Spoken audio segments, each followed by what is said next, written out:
continuing on our example of the person, the student, the teacher, so we're going to add one more level of inheritance.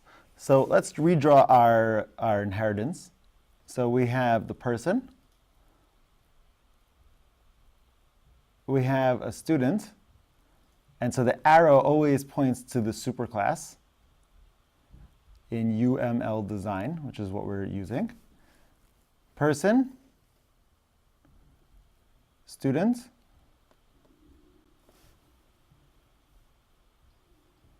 teacher. So student and teacher are subclasses of person. Person is the superclass of both student and teacher. And student is also going to have another subclass. And we're going to put that as a TA, a teacher's assistant. So a TA has many things that a student has. They have all the courses that they're taking and the GPA, but they also have information about the courses that they're being a TA for. And they have other things like who they're working with and who they're working for. And so we need to be able to extend student, and that's going to extend person. So it's going to take and add more information as we go through each level. So we're going to have the student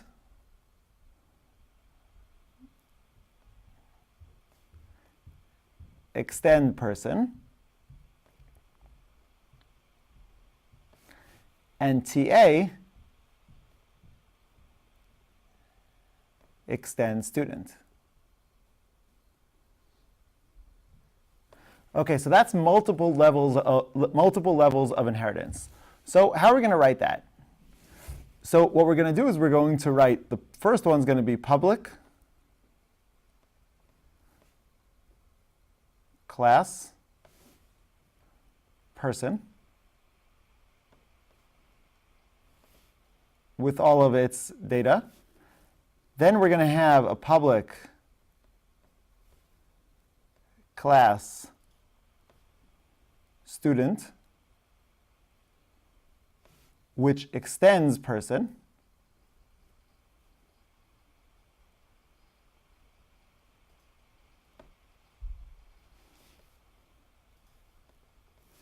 And then we're going to have a public class TA, which extends student. Since student already extends person, we don't need to make reference that TA is also going to be extending person. We say that for each level, if it's a subclass of the superclass, that it has that it is a item. So a TA is also a student. A student, is also a person. A teacher is a person.